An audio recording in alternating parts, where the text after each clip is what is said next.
अब लेते हैं दुख, जिसे हठ योग कहते हैं। ठीक है, हठ योग का मतलब है मैं अपने आप को दुखी दूँ, अब दुख दूंगा। लेकिन हठ योग किस स्थिति में आता है, इसे समझना है।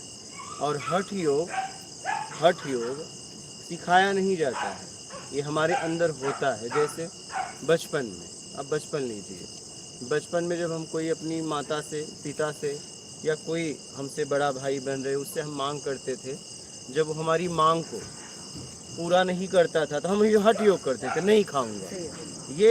ये कोई सिखाया नहीं है उसे। एक छोटा सा बालक है, उसे कोई शिक्षा नहीं दिया कि तुम्हें ऐसा करने से माँ, ये हमारे अंदर है। तो कहता है नहीं खाऊंगा। लेकिन किसको कहता है नहीं खाऊंगा? पड़ोसी को नहीं, अपनी माँ से, क्योंकि माँ से अथाह प्रेम करता है। उसे पता है कि ये मेरे लिए कुछ कर सकती है, तो कहता है नहीं खाऊंगा, जब तक तू देगी नहीं तब तक खाऊंगा नहीं। तो ये गुण होते हैं क्या? उसे कोई सिखाया? लेकिन ये गुण उसने कब अपनाए? जब उसकी मांग नहीं पूरा कर रहा है और उसे पता है कर देगी, तो भी नहीं कर रही है, तो उसे गुस्सा आता है। तो तब वो माँ क्या करती है, जब उसका हठ योग देखती है, पर तुरंत नहीं, जब देखती है तो मनाती है पहले, बेटा खा ले, बेटा खा ले। बेटा कहता है नहीं, देगी तभी खाऊंगा, नहीं तो नहीं खाऊंगा। ठीक है, फिर इसके बाद क्या होता है देखिए, फिर इसके बाद क्या होता है कि वो तरह तरह के लालच देती है, बेटा मान जा, बेटा मान जा, दुलार करती है, एहसास करवाती है। लेकिन वो उसी पे अड़ा रहता है, नहीं पहले दे तो खाऊंगा। तो माँ विवश होके देती है। ठीक है, यहीं से जीवन की शुरुआत होती है। फिर इसके बाद आदमी देखो, सरकार, अब गवर्नमेंट में भी आ जाओ, जब कोई मांग नहीं पूरी होती तो आदमी जाके लोग ग्रुप बना के और एक जगह अनशन करते हैं। अब सरकार को जब देखते हैं कि भीड़ बहुत है और मांग है, उनकी भावनाओं को समझते हैं, तो जो काम वो कई सालों से नहीं करते वो कहते हैं करूँगा।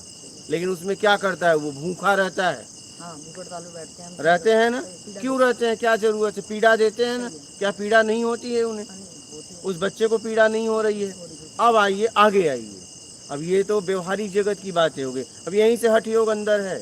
ठीक है, उसे अपनी पीड़ा देता, पीड़ा देने के बाद देखो, जो गवर्नमेंट ऐसे नहीं मान रही थी, पीड़ा देने के बाद क्यों मान गई? बताओ, मान जाती है कि नहीं बात? क्यों मान गई? पहले मान जाती, लेकिन पीड़ा के बाद मान गई। वैसे ही एक भक्त है। ठीक है, भक्त कौन? जिसे कुछ नहीं चाहिए। अब वो अपने आत्म कल्याण के लिए निकला है। किसके लिए? आत्म कल्याण के लिए निकला है। अब वो ज्ञान के द्वारा, ठीक है, किसी इष्ट के द्वारा, ठीक है, अब वो अपने आप का कल्याण करना चाहता है। अब वो करते करते जब थक जाता है, ठीक है, उसे कोई कुछ मिलता नहीं और उसे कुछ चाहिए नहीं। अब उसके आगे पीछे कुछ नहीं होता। अगर जीऊंगा तो इसके साथ जीऊंगा, नहीं तो मर जाऊंगा। जी के मैं कर ही क्या रहा हूँ? मेरे जीवन में सुख है ही कहाँ है? ये जितना भी है दुख ही तो है। चाहे गाड़ी हो, चाहे बंगला हो, ये जितनी भी है सब दुख है उसका। आपको लग रहा है ये दुख है उसका, क्योंकि जो उसे चाहिए मिल ही नहीं रहा है। तो वो इतना गहरा दुख है कि ये दुख उसके पता ही नहीं चल रहा है। ये तो कोई दुख ही नहीं है, ये तो उसके लिए कोई दुख ही नहीं है। दुख दिख रहा है, उस दुख के सामने ये कुछ दुख नहीं है। लेकिन उस दुख को यही देख पा रहा है, लोग नहीं देख पा रहे हैं।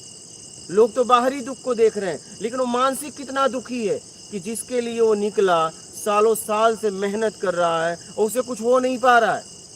फिर वो कहता है कि या तो वो हो जाए या तो प्राण चले जाए, क्योंकि जीने का कोई आधार बेस तो चाहिए।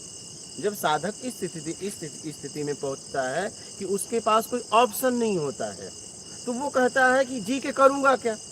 और एक न एक दिन ये शरीर छूटना है, तो एक काम करो ना, हठ योग कर लेते हैं। हठ योग में चला जा, जाना तो पक्का है, जाना तो पक्का है। और वैसे भी मैं बहुत दुखी हूँ, ये शरीर का दुख तो मेरे लिए कोई मायने ही नहीं है, क्योंकि मेरे पास जीने का ऑप्शन ही नहीं है। और जब जीने का आधार बेस है ही नहीं है, तो आदमी पागल हो जाता है, एकदम समझदार पागल। तब वो अपने आप को बाहर से खूब पीड़ा देता है, शरीर को खूब पीड़ा, क्योंकि उस शरीर के द्वारा वो पीड़ित रहता है, और वो पीड़ा उसका हल्का होता है थोड़ा, क्योंकि मैं कुछ कर रहा हूँ, क्योंकि वो कर करके थक गया, संसार ने जितना उसे बताया सब करके थक गया। आखिरी में हठ योग में बैठा, क्योंकि वो थक गया, अब जाए तो जाए कहाँ जाए, तो हठ योग में बैठ जाता है। तो उसके हठ योग में एक ही बात रहती है, शरीर को पीड़ा देना। अगर मुझसे वो प्रेम करता है तो आएगा ना, और नहीं तो कोई बात नहीं, क्या करेंगे, छोड़ो, रह के भी क्या करेंगे। मैं नहीं था तो भी दुनिया चल रही थी, मैं अभी एक कुछ दिन बाद में चला जाऊंगा तो भी दुनिया चलेगी, मुझसे हो क्या रहा है, और मैं जब किसी लायक नहीं तो दुनिया में रह के करूंगा क्या। तब साधक हठ योग में चला जाता है, और जब हठ योग में चला जाता है तो उसके इष्ट का अगर प्रेम है, ठीक है, प्रेम है तो इष्ट उसकी सहयोग करता है, कोई भी करेगा, अगर कोई है तो करेगा, और नहीं है तो फिर रह के मतलब क्या, फिर रह के मतलब क्या। तो उसके पास एक ही ऑप्शन बचता है, सब करके थक गया, शरीर को कष्ट देना। अब वो करे क्या, क्योंकि सब करके थक गया, तो उसके पास एक ही साधना बचती है, पता है क्या, वो हठ योग।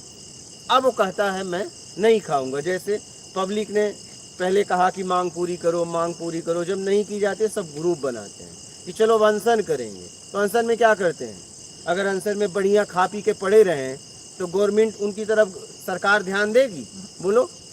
बढ़िया अगर वहाँ पकवान खा के कैमरे पे लगे कि सब खा पी के मस्त है अनशन में, तो क्या आपको लगता है कि लाठीचार्ज हो जाएगा, आपको लगता है कि कोई ऑब्जेक्शन लेगा, कहेगा हटो यहाँ से, लाठीचार्ज हो।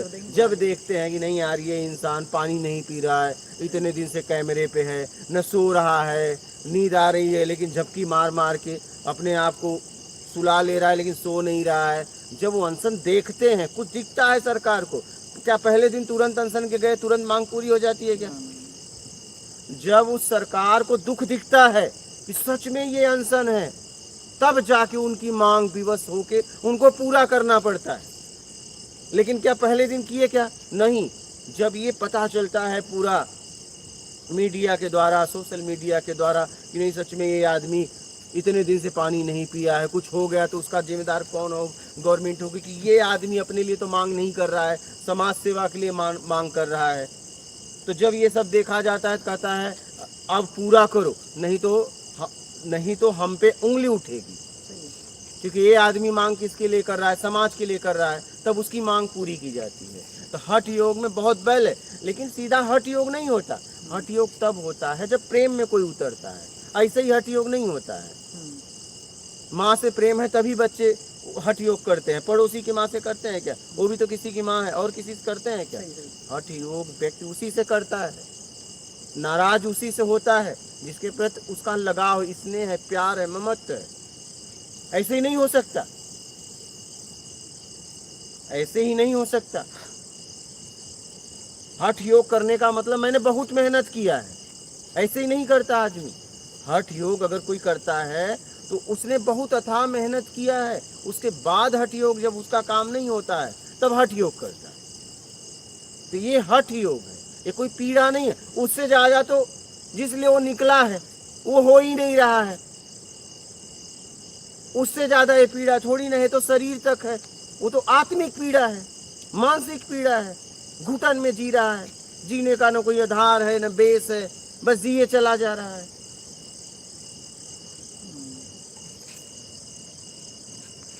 लेकिन हठ योग भी अपने आप होता है, इसमें कोई प्लानिंग नहीं है, इसमें कोई प्लानिंग नहीं होती है। हठ योग साधना का स्तर जैसे जैसे बढ़ता है, व्यक्ति हठ योग की तरफ बढ़ता है। देखो ना, बचपन में घुमा फिरा के जितने लोग बैठे हैं, कौन अपनी माँ बाप से या भाई बहन से हठ योग नहीं किया होगा, बताओ। आपने नहीं किया है, किसने नहीं किया, एक आदमी बोल दे मैंने नहीं किया। हठ योग हमारे अंदर है। जब हमारी मांग पूरा नहीं होगा, मेरी सामर्थ्य है और माँ बाप की भी सामर्थ्य है, जब मांग नहीं पूरा करेंगे तब जाके हठ योग होता है। अगर हम समझ गए कि नहीं मेरे माँ बाप के पास है ही नहीं है, हम हठ योग नहीं करेंगे, माँ बाप करवाएं तो भी नहीं करेंगे। जब मुझे पक्का हो जाता है कि नहीं इसके पास है और ये मुझसे प्रेम करता है, तब मुझे कितना क्यों घुमा रहा है, कहता है ठीक है अब हठ योग करेंगे, अब नहीं खाएंगे। तो हठ योग व्यक्ति साधना के स्तर पे बहुत ऊपर उठ गया है, वही करता है। हाँ, और ये हमारे अंदर है, ये कोई किसी को सिखाता नहीं है। बच्चों को कौन सिखाए, आप सोचो ना जरा। स्वभाव में होता है। हाँ, अब क्या हो रहा है, अब गलतियां ये हो रहा है कि हठ योग लोग नाम पैसे शोहरत के लिए कर रहे हैं। जैसे हठ योग कभी भी अपने इष्ट और अपने स्वयं तीसरे को नहीं बताना चाहिए। अभी लोग क्या कर रहे हैं, हठ योग चौराहे पे कर रहे हैं। भक्ति प्रेम और विद्यार्थी का शिक्षा, विद्यार्थी अगर एकांत में पढ़ेगा तभी आगे जाएगा। अभी लोग क्या कर रहे हैं, हठ योग चौराहे पे दिखा रहे हैं कि मैं कांटों पे सो रहा हूँ, मैं एक हाथ खड़ा करिए, एक हाथ खड़ा कर लिए, एक कमरे में हो जाओ, किसी को दिखाओ ही मत। वो फलित होगा। ये इससे क्या होगा, तुम समाज में करोगे एक हाथ ऊपर करके या कुछ ऐसा करोगे तो समाज तुम्हें इज्जत देने लगेगा, नाम शोहरत पैसे में फंस जाओगे कि यार इन्होंने एक हाथ 12 साल से खड़ा किया, एक लग्जरी आश्रम बन जाएगा और फिर बढ़िया से आपकी सेवा होगी, बस निकल लोगे। हठ योग कभी भी एकांत में बिना बताए करना चाहिए। ज्यादा तो बताओ ही मत। अगर कोई गुरु है तो बता दो, कोई इष्ट है तो बता दो, और किसी से ना बताओ। हठ योग आप किसी से मत बताओ। हम इतने साल कपड़े पहने थोड़ी ना किसी को बताते थे। लोग एक कपड़े देखते देखते वो समझ गए। क्या लोग एक कपड़े देखते देखते समझ गए, समझ रहे हो? हमने थोड़ी ना किसी को बताया, लोग देखते गए। अब पूछते हैं तो उन्हें बताना पड़ा कि हाँ भाई इतने साल से ये कपड़े पहनता हूँ।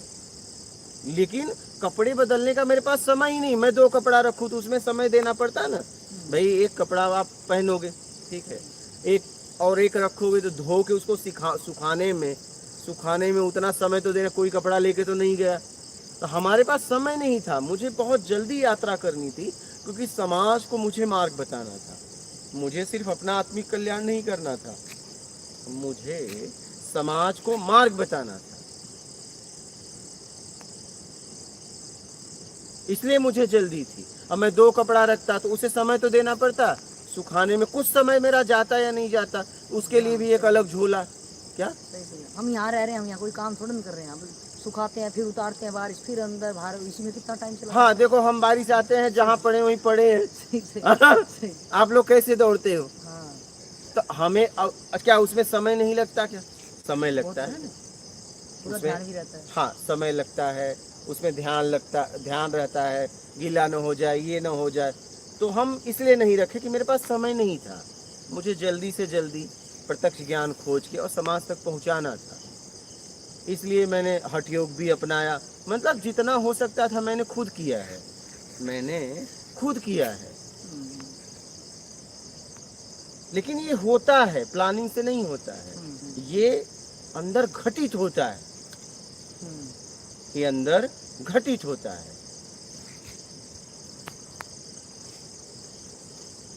और हठ योग हमारे अंदर है, ये समय आने पे होता है। जैसे जैसे साधक का स्तर ऊपर उठेगा ना, वो हठ योग की तरफ बढ़ेगा।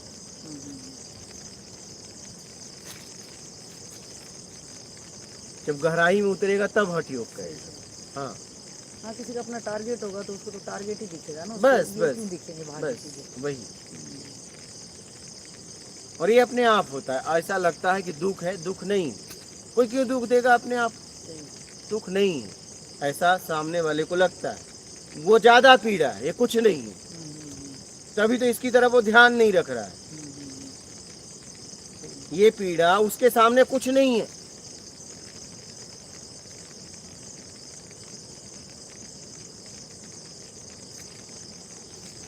समझ गए बात? बोलिए, और कोई प्रश्न है? और महाराज जी आपका कोई प्रश्न है? कैसे आना हुआ आपका, कहाँ से? महाराष्ट्र में जलगांव है, जलगांव अच्छा जिले से। अच्छा। वहीं नंदगांव है, पास में जलगांव। अच्छा, वहीं आश्रम है अपना। अच्छा।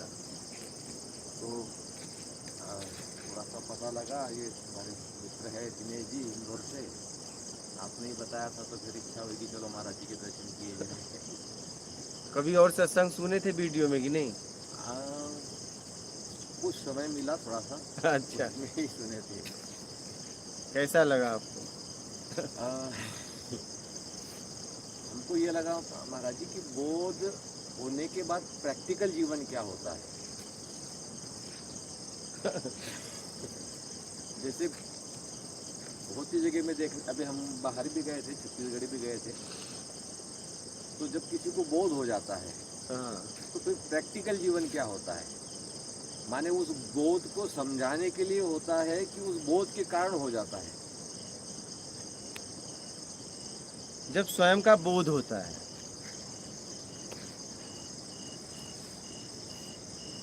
तो उसमें वो जीता है, उसमें वो रहता है। बोध जब हो जाता है तो राग द्वेष खत्म होने के बाद बोध होता है, ठीक है। तो जब वो संसार में जीता है तो जीते हुए हर काम करते हुए उसमें लिप्त नहीं रहता, वो अपने आनंद में रहता है, वो अपने आनंद में रहता है, वो किसी भी काम में लिप्त नहीं होता है, बस उसे दृष्टा होकर देखता है। उसके द्वारा अगर कुछ हो रहा है तो बस उसे देखता है।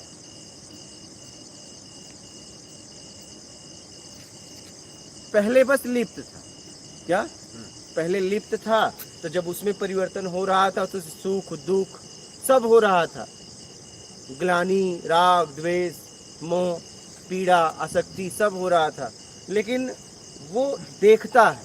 जैसे देखिए, अब ये नहीं कि बोध होने के बाद आंसू नहीं आएंगे। रामकृष्ण परमहंस को कैंसर हुआ था तो मोह का निवाला ले रहे थे, उनके अश्रु धारा बह रहे थे, तो शिष्यों ने प्रश्न किया है कि गुरुदेव ये आंसू मैं बर्दाश्त नहीं कर पा रहा हूँ। बोले ये मैं अनेक मुंह से निवाला कर रहा हूँ, खा रहा हूँ, तुम इसकी चिंता ना करो। तो आप ये मत समझना कि बोध होने के बाद उसे आंसू नहीं आएंगे, आंसू में भी वो नहीं होगा, वो तो शरीर की क्रिया है।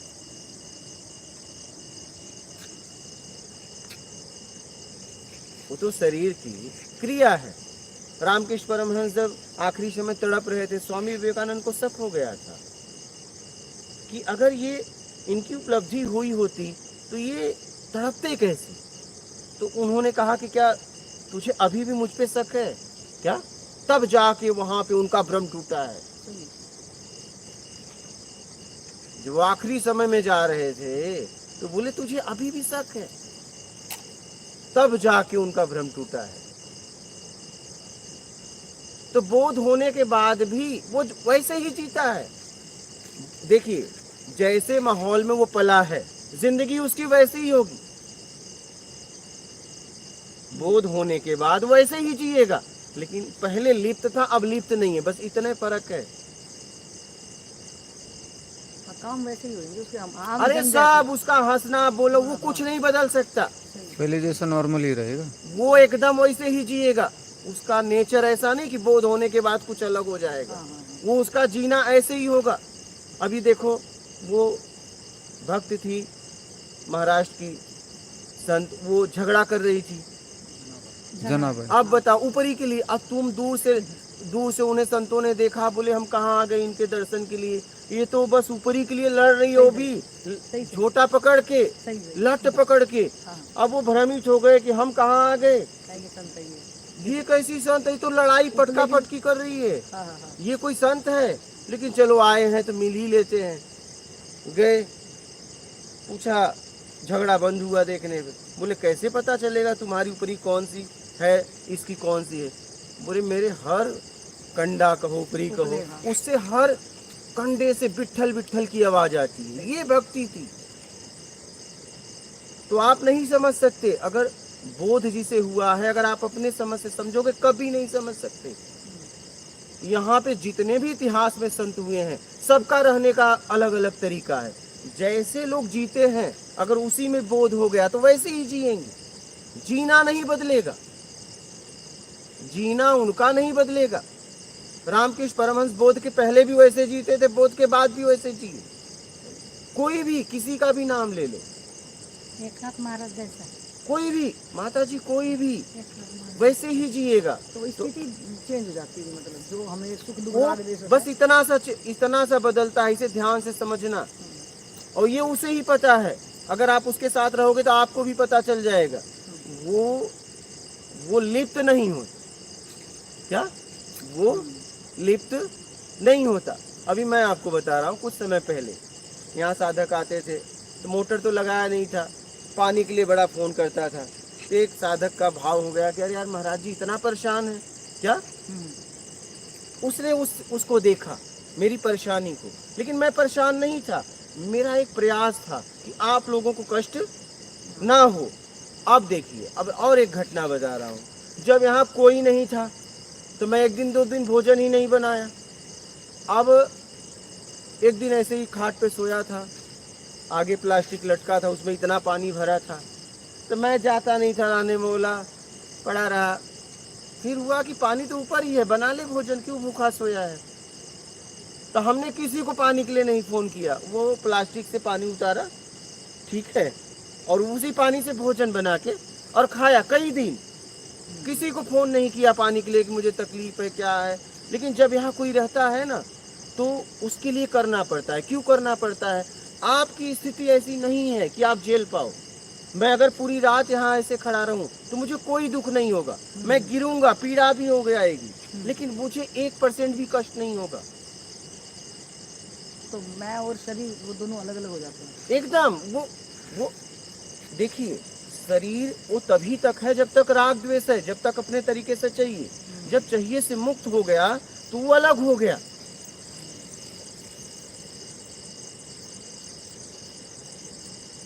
तो आप उनको परेशान भी देखोगे, लेकिन वो परेशान किसके लिए हैं जरा ये समझो, क्योंकि तुम नहीं सह सकते, तुम्हारी अभी वो क्षमता नहीं है, तुम्हारे लिए परेशान है।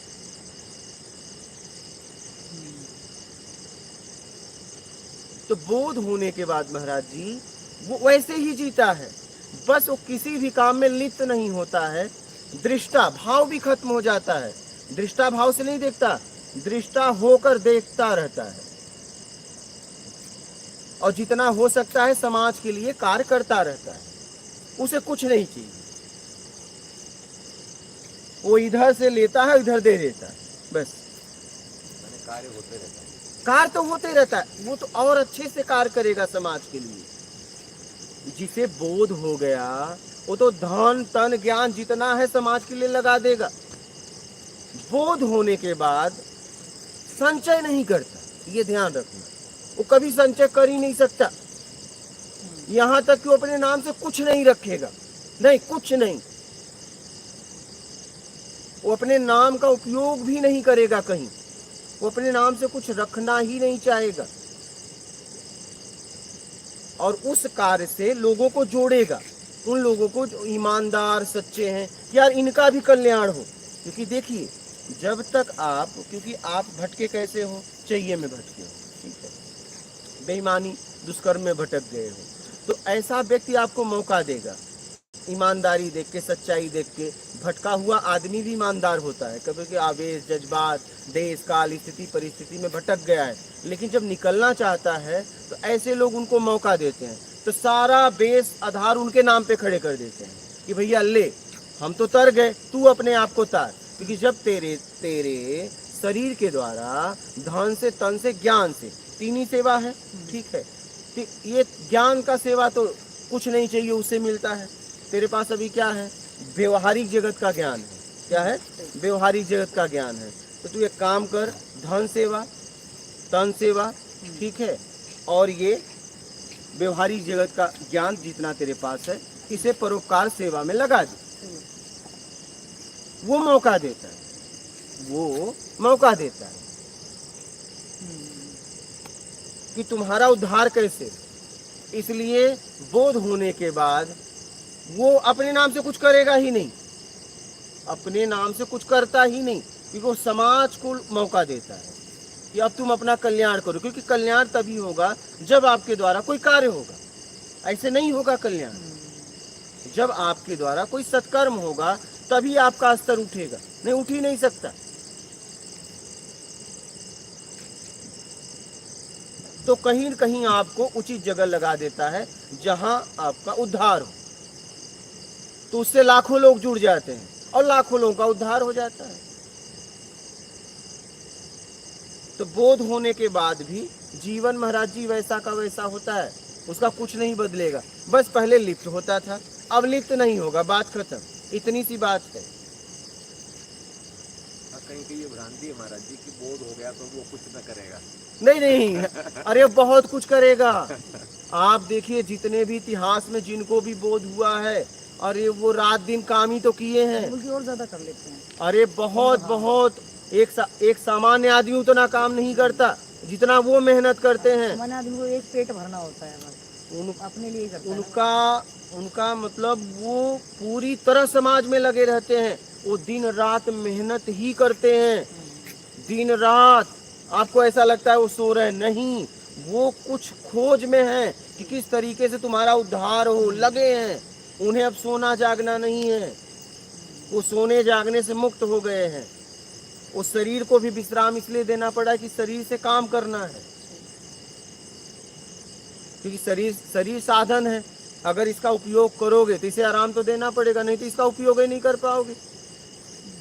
सबसे ज्यादा अगर व्यक्ति मेहनत करता है तो बोध के बाद, बोध के पहले तो अपने लिए करता है, अपने लालच के लिए, कामनाओं के लिए। वो कहाँ मेहनत है उसका? बोध के बाद ही व्यक्ति मेहनत करता है। अब बोध के बाद ही जीवन है।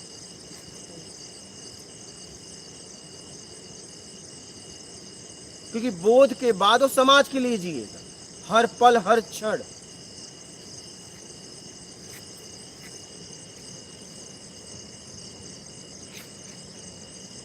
तो बस इतना फर्क है। बोध के बाद कर्म करते हुए लिप्त नहीं होगा, और बोध नहीं हुआ है तो बस लिप्त होगा। हाँ, आंसू उसे भी आएंगे, उसे भी आएंगे, क्या ठीक है?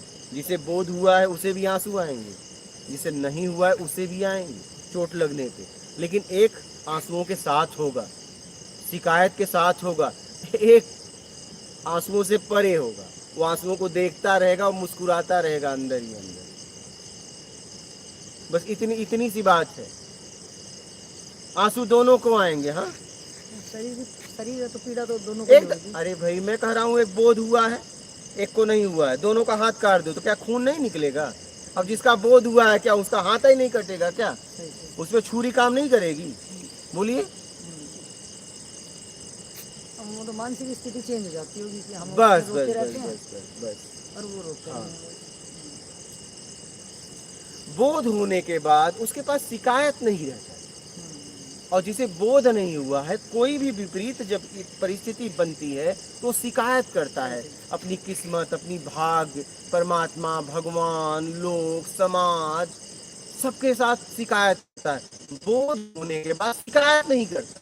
क्या? हाँ,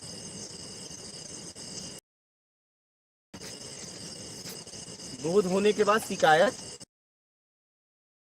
इतनी सी बात है। बोलिए आप।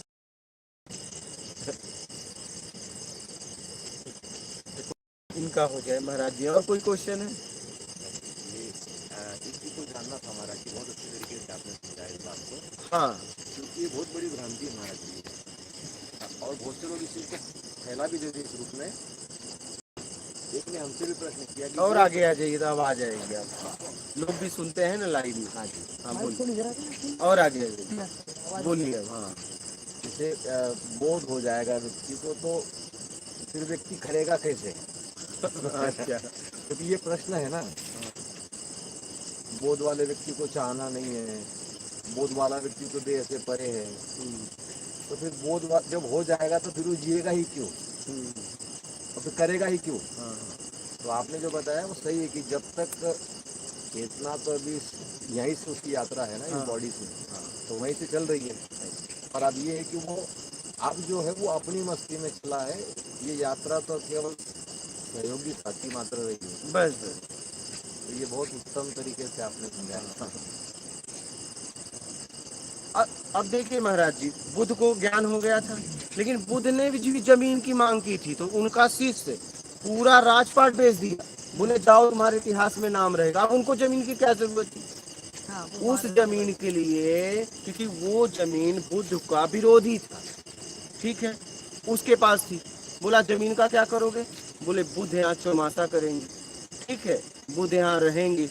तो बुद्ध ने उस जमीन की मांग की थी, तो फिर इसके बाद बोले जाओ, तो उसने क्या किया, बोले जितनी जमीन चाहिए स्वर्ण मुद्राओं से एकदम बिछा दो। तो उसने अपना पूरा राजपाट सब बेच दिया और उस जमीन को उसने स्वर्ण से बिछा दिया और वहां बुद्ध गए, बुद्ध वहां गए। तो बुद्ध को भी तो जरूरत पड़ी ना, जब ज्ञान को फैलाना होगा तो व्यक्ति कोई तो जगह का निर्णय लेगा कि यहाँ से ज्ञान का प्रचार होगा। अगर पृथ्वी से कहीं पानी निकालना है तो पृथ्वी का कोई जमीन निश्चित करना पड़ेगा कि यहाँ होल करना पड़ेगा, यहाँ बोरिंग करना पड़ेगा। ऐसे है तो हर जगह, लेकिन बोरिंग तो करना पड़ेगा। ठीक। तो उनको भी देखो जमीन की जरूरत पड़ी और फिर उनके शिष्य ने दिया उन्हें।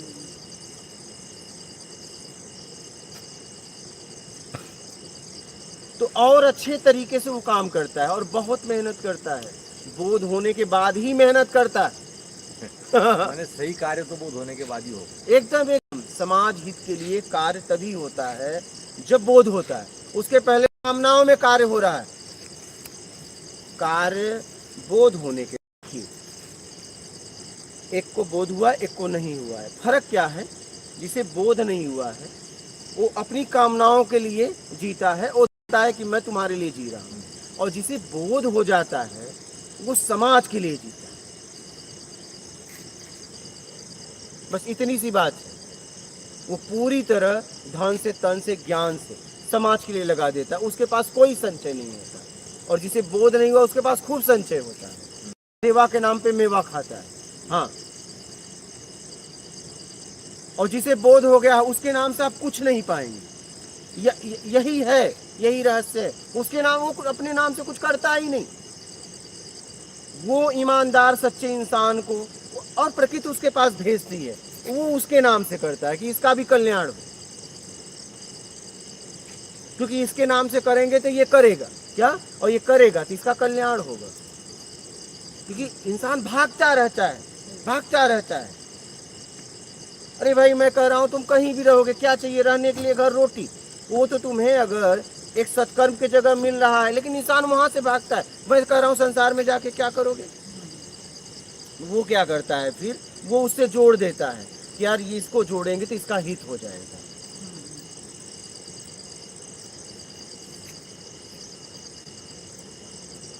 तो संचय नहीं रह जाता उसके जीवन में, उसके पास कुछ भी है संसार का है।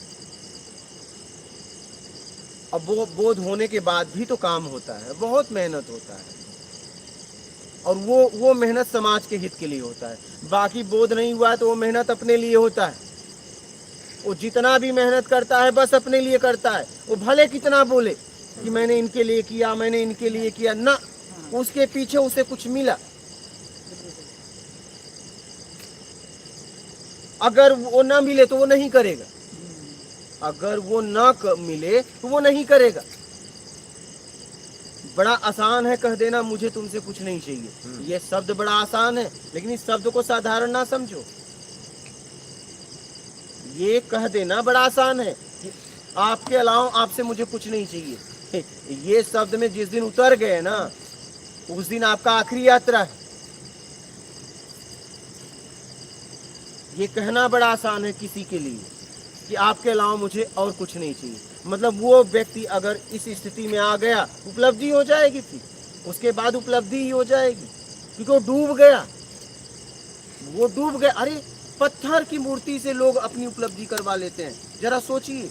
क्योंकि उनका क्या भाव रहता है पता है, तेरे अलावा मुझे कुछ नहीं चाहिए, बताइए, और उपलब्धि हो जाती है। एक भक्त कैसे उपलब्धि होती है, वो एक पत्थर की मूर्ति कहता है बस अब तेरे अलावा मुझे कुछ नहीं चाहिए। और जब इस स्थिति पे कोई भी आ जाता है उसकी उपलब्धि हो जाती है उसके बाद। लेकिन ये कहना बड़ा आसान है कि आपके अलावा मुझे कुछ नहीं चाहिए। जरा जियो इसमें, उस पत्थर की मूर्ति में कितने साल जिया कि तुम्हारे अलावा मुझे कुछ नहीं चाहिए। जब इस स्थिति में पहुंच जाता है तो उसके बाद वही मूर्ति उसके उपलब्धि के लिए निमित्त बन जाती। तो ये कहना बड़ा आसान है कि आपके अलावा मुझे कुछ नहीं चाहिए। आप इसमें जियो ना, तब पता चलेगा। एक दिन जिए, दूसरे दिन विरोध में खड़े हो गए, क्यों कुछ नहीं चाहिए था, विरोध कहाँ से आया, विरोध कहाँ से आया। अगर मैंने आपसे कह दिया, आपसे किसी से कह दिया कि आपके अलावा मुझे कुछ नहीं चाहिए, तो विरोध कभी आ ही नहीं सकता, विरोध कभी आ ही नहीं सकता, क्योंकि आप उसके उसके कर्म को लेके तो गए नहीं, उसके लिए गए थे, तो चाहे कुछ भी करेगा, आप विरोध हो ही नहीं सकता। और विरोध हुआ इसका मतलब कुछ न कुछ चाहिए, कुछ न कुछ चाहिए, तभी विरोध होता है। और ये स्थिति अगर आ जाए किसी भी साधक की, किसी भी व्यक्ति की, कि तुम्हारे अलावा कुछ भी नहीं चाहिए, उपलब्धि हो जाएगी।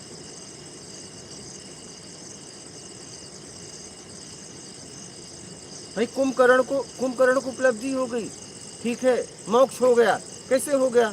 क्योंकि कहा भाई वो साधारण लोग नहीं है, जिसे तू रावण ने कहा कि तू कायर है, बोले मैं कायर बुज़दिल नहीं हूँ, वो साधारण नहीं है, उन्हें सामान्य मानव मत समझो, तुम अपना पतन कर रहे हो, लेकिन फिर भी मैं तुम्हारा साथ दूंगा, फिर भी मैं तुम्हारा साथ दूंगा, क्योंकि मैं तुम्हारे साथ हूं, तुम कुछ भी करोगे मैं तुम्हारे साथ हूं, मैं नहीं भागूंगा, लेकिन फिर भी तुम्हारा हितैषी होने के नाते मैं तुम्हें समझा रहा हूं, लेकिन साथ तुम्हारा ही दूंगा।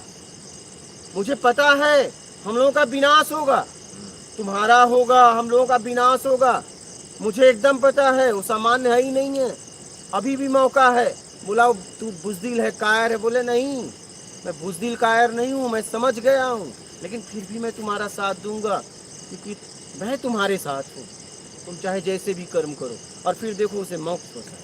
आप इस बात को गहराई से समझो। ये कहना बड़ा आसान है शब्दों के द्वारा, आपके अलावा मुझे कुछ नहीं चाहिए, आप इसमें जियो तब पता चलेगा। एक मूर्ति के सामने कह देना बड़ा आसान है कि बस तेरे अलावा मुझे कुछ नहीं चाहिए।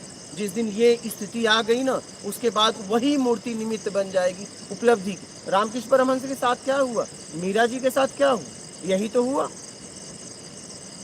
एक मूर्ति ही निमित्त बनी ना, तोतापुरी कैसे आए, एक मूर्ति ही बुलाई ना, कौन बना बताइए?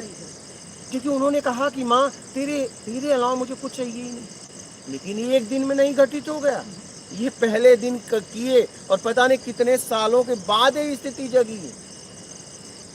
फिर उसके बाद आपकी जांच होगी ना, जब आप ये शब्द कह दोगे कि तुम्हारे अलावा मुझे कुछ नहीं चाहिए, वहीं से परीक्षा की शुरुआत हो गई,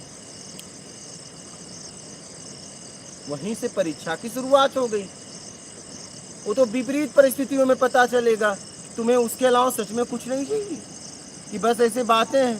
तो कितने लोग भाग जाते हैं कि यार कि पत्थर की मूर्ति में कोई दम है क्या, हाँ, पूजा कर करके थक के भाग जाते हैं, कहते हैं कोई तगड़ा इष्ट बताओ, यहाँ मनोकामना पूरा नहीं हो रहा है, कोई ऊर्जावान मंदिर बताओ, क्या कोई ऊर्जावान मूर्ति बताओ, कोई ऊर्जावान मंदिर बताओ। लेफ्ट वाला गणपति जी काम नहीं कर रहा, राइट वाला काम करेंगे क्या? अब लोग राइट वाले के पीछे पड़ जाते हैं, सुना है कि नहीं, राइट लेफ्ट, आपने तो सुना होगा महाराज जी। अब लोग धन दौलत के चक्कर में राइट वाले को लाते हैं। हमारे मतलब एक सिद्धि विनायक मंदिर है मुंबई में, राइट साइड सूढ़ है, तो उसकी लोग धन दौलत के लिए अब वो मूर्ति के पीछे पड़े हैं। गणपति के पीछे कोई नहीं पड़ा है, नहीं, राइट वाला लाएंगे, इसका सही से पूजा करेंगे तो अपने को धन आएगा। मदार को लगा दो, सफ़ेद मदार को 20-25 साल बाद, 30 साल बाद उसमें से खोजो तो गणपति जी निकलेंगे और धन का भंडार हो जाएगा। तो गणपति जी को भी पता है मेरे पीछे थोड़ी पड़ा है, तो उसको तो धन चाहिए। ये हालत है मानव की। ये शब्द कहना बड़ा आसान है। मैं तो कहता हूँ लोगों से कि अगर आप कोई भी कमेंटमेंट कर रहे हो तो उस पर ही टिक जाओ, वही साधना है और वही साधना आपको उपलब्धि करा देगी। तुम टिकते ही नहीं, तुम टिकते ही नहीं, यही सबसे बड़ी गलती है। मैं कह रहा हूँ कमेंटमेंट करने से पहले, किसी के बारे में बोलने से पहले खुद जांच लो ना उसे, लेकिन जब तुमने उसके प्रति समर्पण कर ही दिया तो बात खत्म करो। और नहीं समझा था, आप एक बात बताओ, जब आप उस व्यक्ति को कह दिए ये है और कुछ दिन बात करो ये है, तो दोनों स्थिति में तो आप हो, या तो फिर सिद्ध करो अगर उसके द्वारा कुछ ऐसा कर्म की गया हो, सिद्ध करो। सिद्ध भी नहीं कर पा रहे हो, सिद्ध भी करने की क्षमता नहीं है, फिर भी उसके ऊपर शक, फिर भी संशय।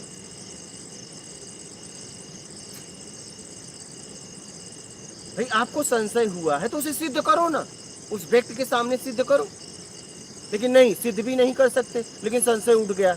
तो संशय उठ गया तो ऐसे ही तुम भटकते रह जाओगे जन्म जन्म, तुम्हारी जिंदगी भर ऐसे भटकते जाओ। अरे भाई शक उठा तो कैसे उठा, उसका कोई आधार है, बेस है, बस ऐसे ही। जब किसी के ऊपर शक उठा तो कैसे उठा, उसका कोई आधार होना चाहिए, बेस होना चाहिए, नहीं तो ऐसे तो तुम अपनी जिंदगी नरक बना लोगे। जब हमने किसी व्यक्ति को महत्व दिया कि तुम बहुत सज्जन इंसान हो, और मुझे कल बोलना पड़ रहा है कि नहीं शक हो गया, दुर्जन है, तो दुर्जन के लिए उसका कर्म बताओ ना,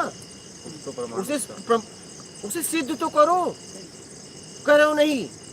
मुझे बस संशय उठा है, सिद्ध नहीं कर पा रहा हूं, तो ऐसे संशय तुम्हारा जिंदगी नर्क कर देगा, ऐसा संशय तुम्हारी जिंदगी को नर्क कर देगा।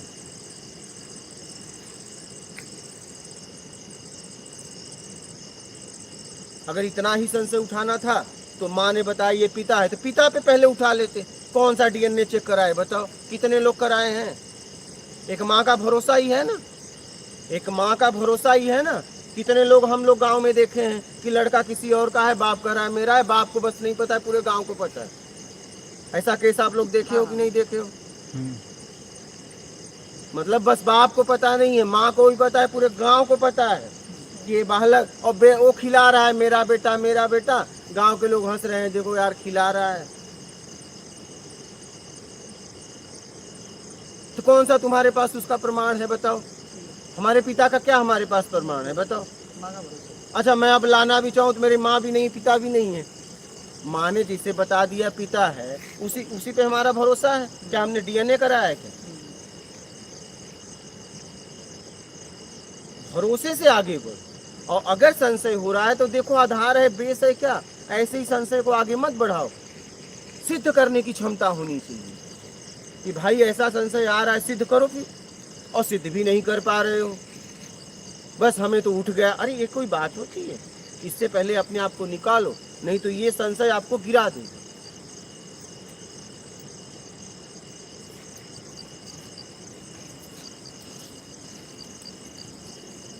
बोलिए महाराज। माने संशय भी स्वयं का ही है और पूर्ण विश्वास या समर्पण भी स्वयं के अंदर का ही है। एकदम, विश्वास तो प्रथम सीढ़ी है। मुझे आप पे, जब आप किसी से एक गिलास पानी मांगते हो तो विश्वास तो करना पड़ेगा। लेन देन में विश्वास करना ही करना है। विश्वास सिस्टम की व्यवस्था है, ना कि विश्वास मैं करता हूँ।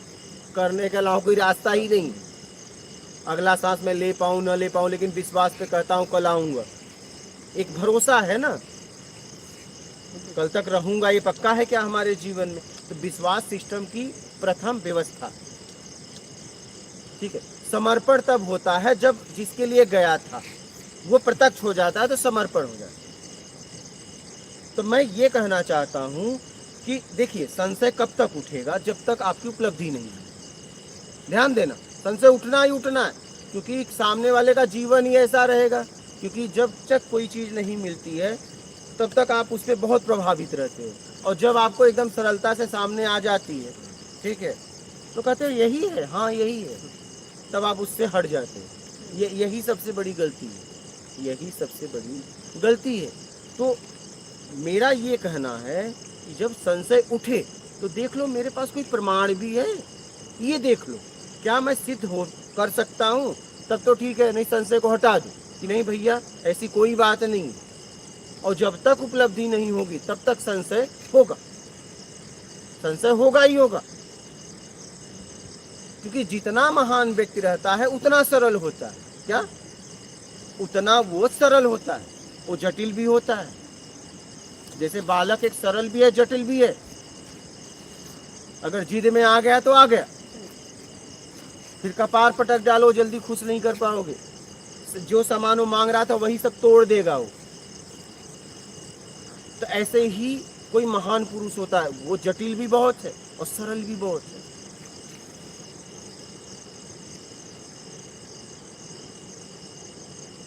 वो जटिल कब होता है? जब उसका मजाक उड़ाते हैं, तब उसे जटिल बनना पड़ता है। क्योंकि मजाक उड़ाने में आप गिर रहे हो, तब उसे जटिल बनना पड़ेगा। क्योंकि ये जितना मेरा मजाक उड़ाएगा उतना ये गिर जाएगा। अगर वो जटिल नहीं बने तो तुम बहुत गिर जाओगे। तो वो जटिल बन जाता है तुम्हें संभालने के लिए, तुम समझ नहीं पाते। हम बनारस गए थे तो वहाँ पे एक हिचना करके गांव है, बाबतपुर हवाई अड्डे के आगे। तो मौर्या जी का एक घर था, मैं वहाँ रुका था, सुबह जाने लगा तो मैं था, एक लड़का और था, उसकी गाड़ी थी। जैसे आगे गया, बोले एक उसके दरवाजे पे एक आदमी आया और उसने कहा कि ये देखो कवि हैं ये। तो मैं बोला ये कवि नहीं है, बहुबाती। क्या बहुबाती मतलब समझ रहे हो? मतलब बकवास करता रहता है। ये मेरे मुंह से निकल गया। अब उस आदमी ने, मैं ऐसे खड़ा था, उस आदमी ने मुझे बहुत उल्टा सीधा बोलना चालू किया। मैं उसे देख रहा था, जो मेरे साथ था उसको मैंने मना कर दिया था, इशारा कर दिया था। वो बोलते बोलते इतना बोला, उसने डंडा भी उठा लिया और मैं उस दृश्य को देख रहा हूँ तो मेरे आँख भर गए, आँख में आंसू आ गए। फिर मैंने कहा कि देख, तू जो बोल रहा है ना, परमात्मा सुन रहा है, तू समझ नहीं पा रहा है। और ये बोल के मैं उसका कुछ देर तक बात सुना और फिर मैं चला गया वहाँ से। फिर मुंबई आया। फिर मुझे कुछ हफ्ते बाद फोन आया उसके गांव से जहाँ पे मैं गया था। बोले वो पागल हो गया है, वो अपना काम वाम सब छोड़ के, ठीक है, उसकी क्लिनिक थी, सब छोड़ के तुम्हें ढूंढ रहा है। वो कह रहा है कैसे भी मिला दो, और वो रो रहा है। तो मैं बोला देखो अभी तो नहीं आ सकता, अभी नहीं आ सकता, कुछ समय बाद देखूंगा। कुछ समय बाद मैं गया वहाँ, मिला उसको, लोग ने बुलाया। फिर वो लगा गोड़ पकड़ के रोने, और जब वो रोने लगा तो मेरे भी आंखों से अश्रु धारा, क्योंकि मेरा तो ऐसा भाव था नहीं। अब अश्रु धारा निकलने लगे तो मैंने उसे फिर मार्ग बताया, तब जाके वो ठीक हुआ। तो ऐसी गलतियां लोग कर देते हैं, क्योंकि महान व्यक्ति बहुत सरल होते हैं, बहुत सहज होते हैं। बहुत कम लोग उनको समझ पाते हैं। आप उनके साथ रहोगे तो कहोगे इनसे ज़्यादा तो मुझे नॉलेज है, लेकिन है आपको व्यवहारिक जगत का। आपके पास है नोट बढ़ाने का ज्ञान है, आपके पास गाड़ी बंगले वाला ज्ञान है, आपका ज्ञान है ऐसा नहीं है, उससे बहुत जानकारियां आपके पास है, लेकिन सांसारिक व्यवहारिक। और वो आपका ज्ञान बस आपके पेट तक सीमित है, ये शरीर सुख तक सीमित है, उससे ज़्यादा नहीं है, उससे ज़्यादा उसके पास। तो जब वहाँ जाते हो तो तुम्हें लगता है कि यार इससे ज़्यादा तो मुझे नॉलेज है। इसी में लोग भटक जाते हैं, उसका मजाक उड़ाने लगते हैं। बहुत कम लोग टिक पाते हैं ना। देखो ना, जितने भी इतिहास में महान महापुरुष हुए, उनके पास बहुत कम लोग टिके। भीड़ खूब जाती है, टिकती बहुत कम है।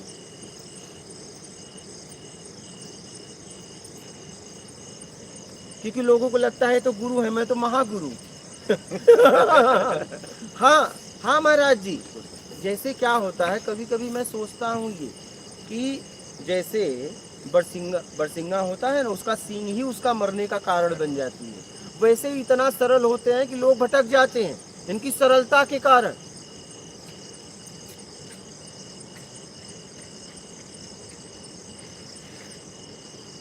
मतलब आपका नौकर इससे जटिल होगा, वो आपके नौकर से भी सरल होते हैं।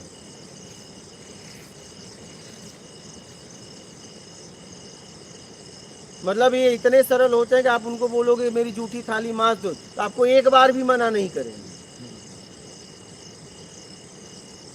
तुम्हारे नौकर से भी सरल होते हैं महान पुरुष, इसीलिए लोग भ्रमित हो जाते हैं उनकी सरलता के वजह से। दिखावा होता नहीं, आडंबर होता ही नहीं है। वो जब भी बात करते हैं काम की बात करते हैं, व्यवहारिक जगत की ज्यादा बात नहीं करते हैं, तो लोग समझ नहीं पाते हैं। बहुत कम लोग समझते हैं, और समझ के ना फिर वहीं पड़े रहते हैं। जैसे बुद्ध के पास आनंद पड़े थे, पड़े ज्ञान हो गया। क्या बस बुद्ध को देखते रहते थे, बुद्ध को देखते रहते थे। देखो ना, इतिहास में जितने लोग उस महापुरुष के साथ जीवन बिताए, उनका कल्याण हो गया। और जितने लोग ने उन्हें प्रश्न चिन्ह लगाया, वो उनसे दूर हो गए। तो ये बड़े सरल होते हैं।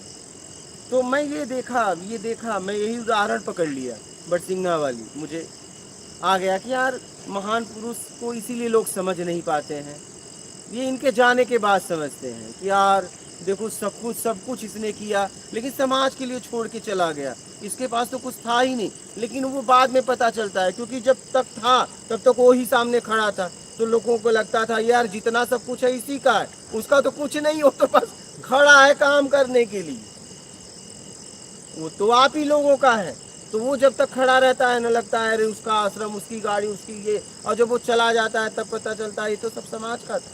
तो जाने के बाद वो पूजनीय हो जाता है, और जब तक रहता है तो लोगों को लगता है कि यार उसके इतने आश्रम बड़े बड़े, उसकी इतनी गाड़ियाँ, लेकिन वो तुम्हें समझ में आ रहा है वो बस रोटी खाता है, काम करता है।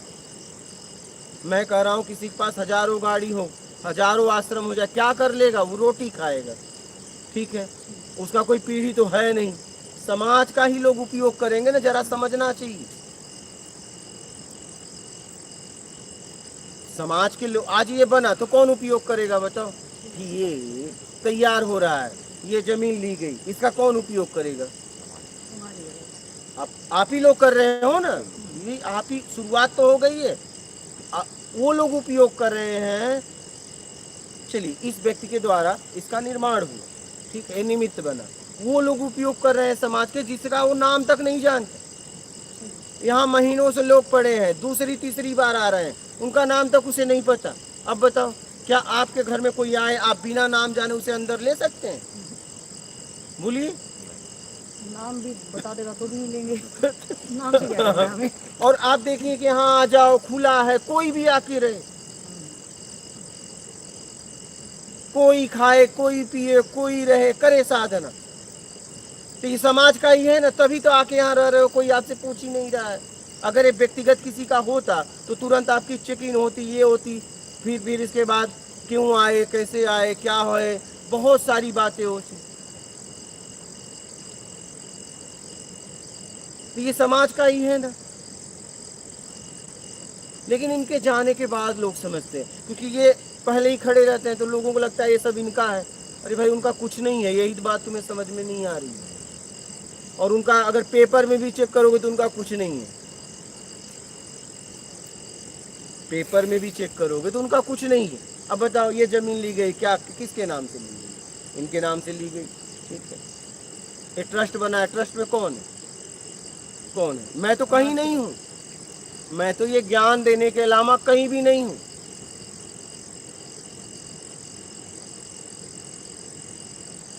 ये सत्संग के अलावा मैं कहीं भी नहीं हूँ, लेकिन हर जगह दिखता मैं हूँ, क्योंकि काम मेरे द्वारा ही हो रहा है।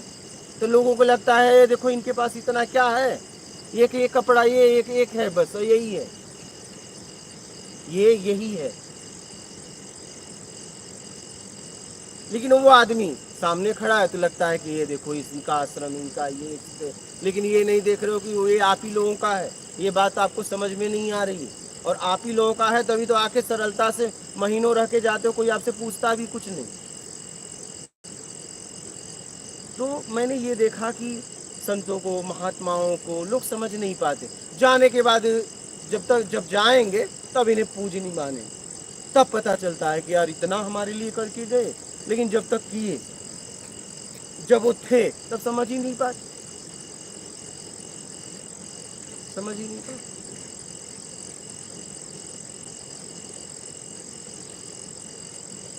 देखो समझना भी चाहिए, तो उतना उनका कहाँ दृष्टिकोण है, वो आंतरिक तो है नहीं। अगर समझना चाहे तो समझ ले, नहीं, यही तो बात है, आप पूर्ण हो, यही तो बात है।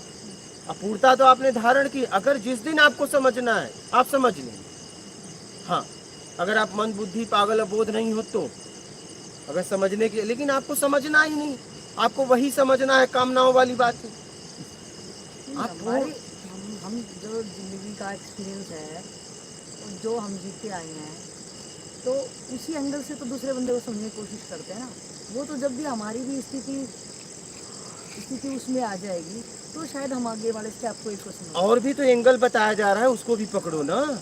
आपको देखिए, आप यहाँ आगे गए, अब आगे कहीं नहीं जा पा रहे, किसी से रास्ता पूछे तो आप आगे जाओ, अगर उसके ऊपर शक है तो किसी और से पूछो, उसके ऊपर सख्त किसी और से पूछो। जब देखो मैचिंग हो रही कि नहीं, जब सब लोग एक ही रास्ता बता रहे थे निकल लो, सब लोग एक ही रास्ता बता रहे थे निकल लो। अगर भ्रम है तो कईयों से पूछो, कईयों से पूछने से पता चल जाएगा कि ये रास्ता ठीक है कि नहीं, और नहीं तो निकल लो। बताने वालों की कमी थोड़ी ना है। यहाँ दो तरह के लोग हैं समाज में। देखिए, आपको भटकाने वाले भी, आपको पहुंचाने वाले भी, दो तरह के हैं। आप चौराहे पे खड़े हो जाओ, बोलो मुझे प्यास लगी है, प्यास लगी है, कोई आके आपको पानी पिला देगा। आप आजमा सकते हो। और आप चैलेंज करो चौराहे पे जाके एक अनजान जगह, कोई माई का लाल हो तो आप हमसे लड़ ले, कोई न कोई आ जाएगा। आप आजमा सकते हो क्या? हाँ, ये प्रकृति है, कल्प वृक्ष है। आप चिल्लाओ तो, आप एक बार चिल्ला के देखो। ये मैं बोल रहा हूँ आजमा लेना, ये मैं बोल रहा हूँ आजमा लेना। तो ये संसार, ये प्रकृति कल्प वृक्ष है। आपको जो चाहिए मिलेगा, उसके लिए बस आपको काम करना पड़ेगा, उसके लिए आपको काम करना पड़ेगा, मेहनत करनी पड़ेगी। आप जब बेईमानी करते हो तो बेईमानी वाले लोग मिलते हैं, ईमानदारी करते हो तो ईमानदारी वाले लोग मिलते हैं। हाँ, ये कल्प वृक्ष है संसार। आप चाहे अपने आप को बंधन बांध लो या चाहे अपने आप को निकाल लो, ये आपके ऊपर है। आपको क्या करना है देखो, सब तैयार। आप चिल्लाओ, सब तैयार है।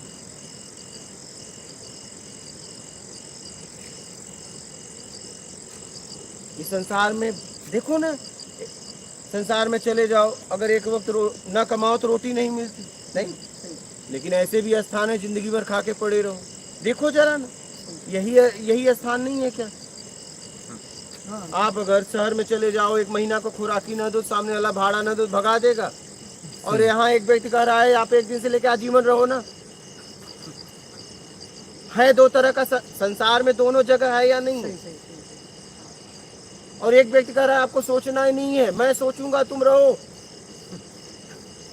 तुम बस रहो, तुम्हें क्या चाहिए, तुम अपना कल्याण करो। लेकिन आप वहां ज्यादा रहोगे क्योंकि वहां कामना है और यहाँ कामना से मुक्त है। दोनों जगह तो दोनों है, लेकिन दोनों जगह में फर्क है। इस जगह पे वही रहेगा कामना से मुक्त होने के लिए काम करे, उस जगह पे वही रहेगा कामनाओं वाला। दोनों जगह में यही फर्क।